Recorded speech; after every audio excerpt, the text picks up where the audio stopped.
Meet Alicia and Joshua. As you can see, they are YouTubers and they have a YouTube channel under the same moniker. But something is different about these two. They are actually a couple. And you've guessed it, one of them is black and one of them is white.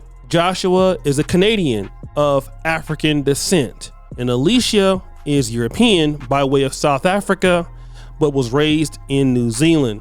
And of course, when they got together, they've been together for 3.5 years, married for 2.5 years. There was a lot of hatred towards them as a couple. Even Joshua used to get a lot of stares and hatred because even he was raised by a white person. And when asked about how he felt about people or white supremacists who disliked him based on his race, he had this to say.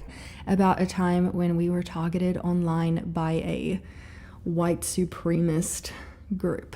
That's correct, right? White supremacist? Supremacist. Supremacist? Yeah. A white supremacist group. Supremacist.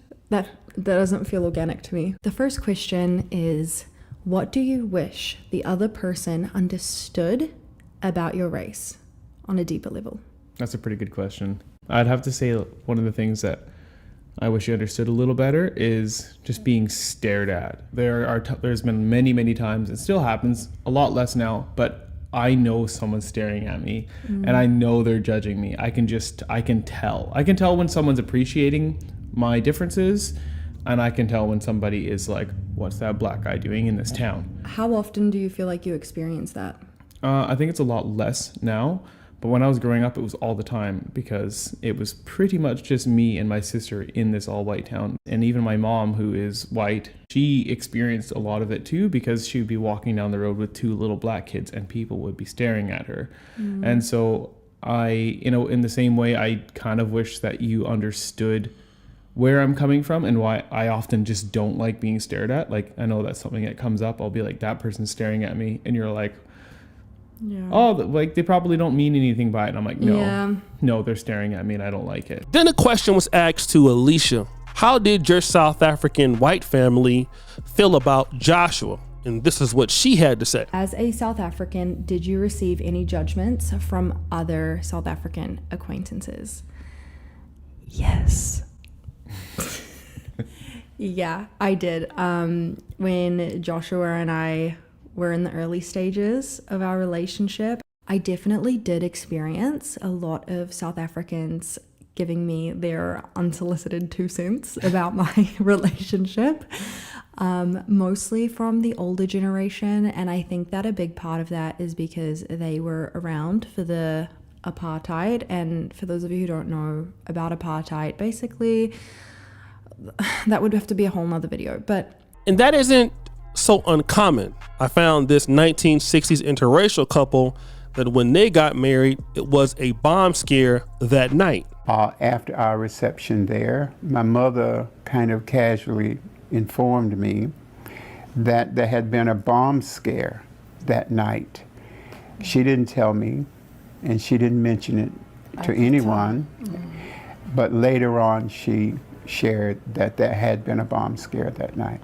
But I know you're curious. What does this have to do with the topic?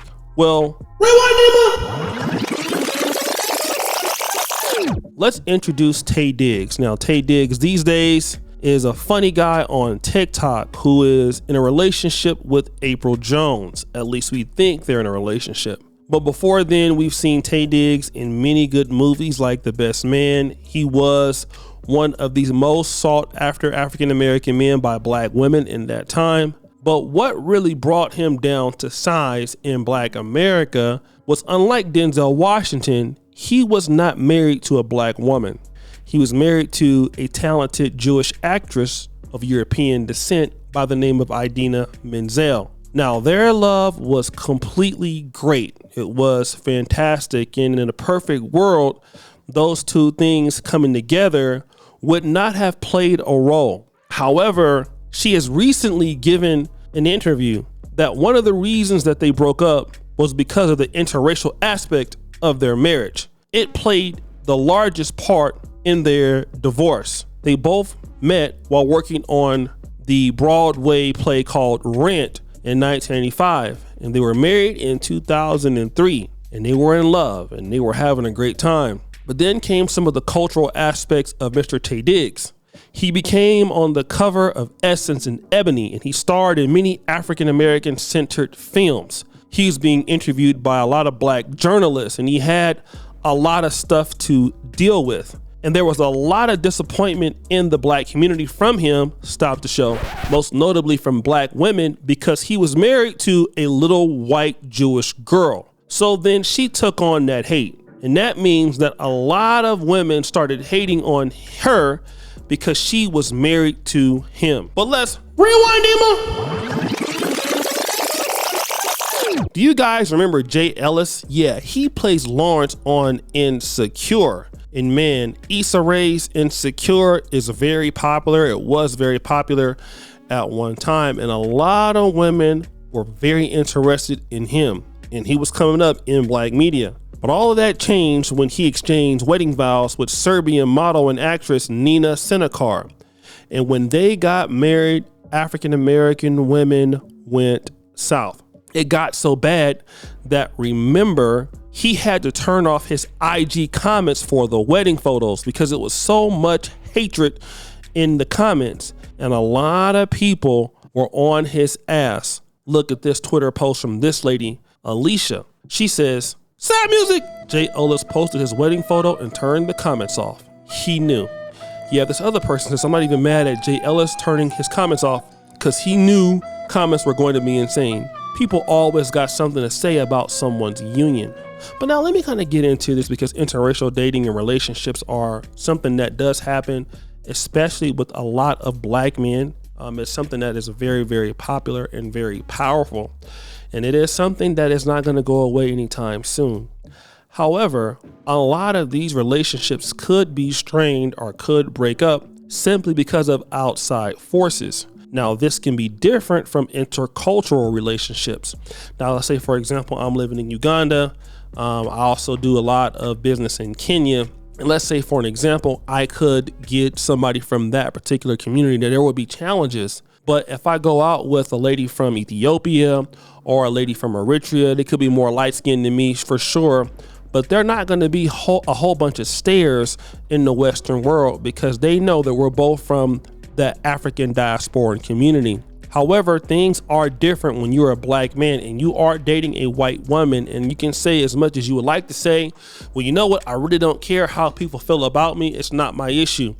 But the reality is we do care of how people think about us. It just really makes sense, especially when people have racism towards us and people want to talk about our group and people don't want us with their women. And that's the reality of the situation. There is that love that we have for somebody else that's not in our community. And I've been in one of those situations before. But one of the things that I can say is if I have the choice, which I do, I'd rather stay with somebody in my particular genre, which is the black world. It could be the African-American community for sure. And at least if I'm going to deal with some problems, me personally, I don't want to deal with some problems of people staring at me just because my spouse is of another color, just because my spouse has a different community and I have to deal with her family having to accept me simply because I'm somebody that's a different color. That might be okay for you, and I'm glad that it is okay for you. But we do need to understand that this is an issue and this is a problem that a lot of black men are facing. And I can tell you what some people can say and they don't say it. They could always think, why do you want my daughter? Is there somebody in your community that doesn't like you or doesn't want you? And this is the call that I have to black men right now in the community. For those of you who are black men and you don't like what's going on in the community, you have the opportunity to work with other black men and to change that and to really attract ladies to you that you can really deal with. The black diaspora is huge, and we do have some talent still in the African-American community too.